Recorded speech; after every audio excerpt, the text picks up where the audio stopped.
Hello everyone, this is Mango Thunderslice with a message that I feel is important at this particular juncture of history, especially given a lot of articles I've been reading, especially among people who are otherwise very intelligent and informed regarding things happening in the world, who seem to be adopting somewhat of a schizophrenic mentality when it comes to trying to peg who this person Donald Trump is and who he's tied to and who's supporting him.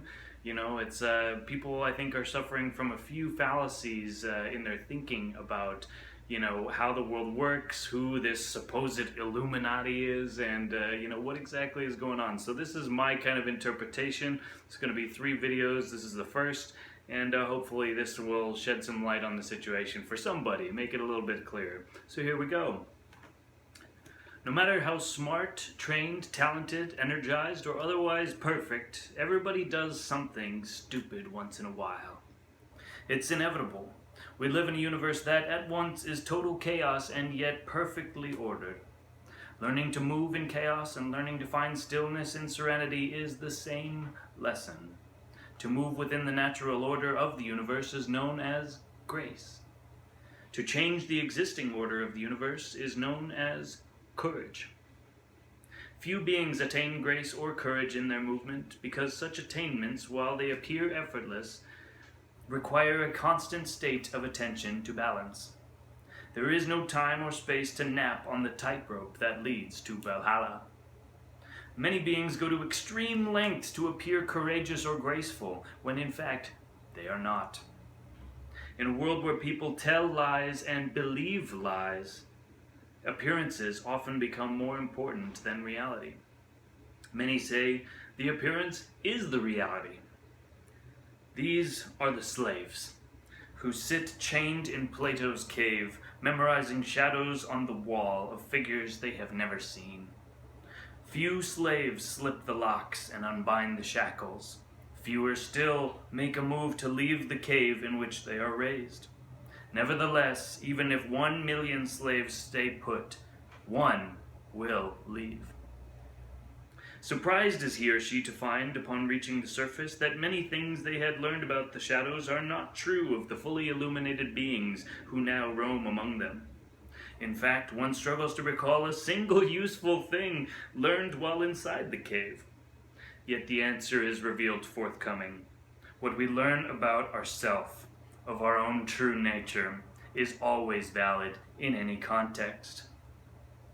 A philosophy of illuminated beings, without exception, will acknowledge the sovereign aspect of each individual actor on the world stage and recognize therein a universal affirmation of human rights, living rights, conscious rights, that every being of every family is a child of God, always reconcilable.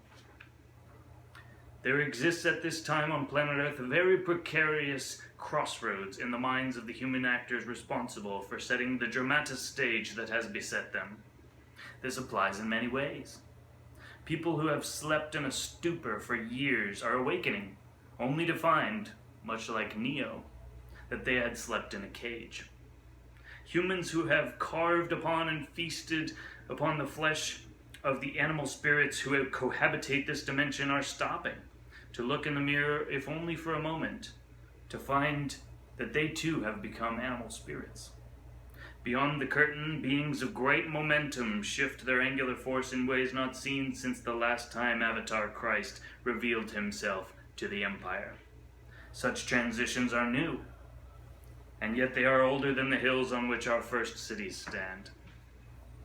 In the absence of the light of the sun, a blight festers within the body, and a demon creeps within the mind.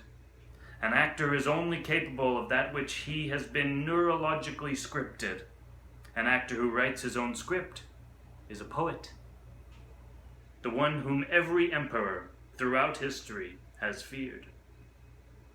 One human actor has always held the power to change the world, to alter the timeline of history. Yet at no point has one human actor been the only determinant of that selfsame course of history as it unfolds. Then and now, to move within the perfect natural chaos flow of the universe is to amplify one's creative force by an equivalent factor as the magnitude of the force with which he or she is being aligned.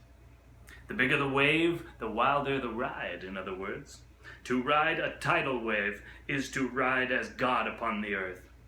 In such a moment, there are no facts and there are no theories relevant, other than balance. Certain riders of the light are using this rare opportunity of history, of a tidal wave of energy, to bring forth aspects of balance both within themselves and without. I am one of those riders.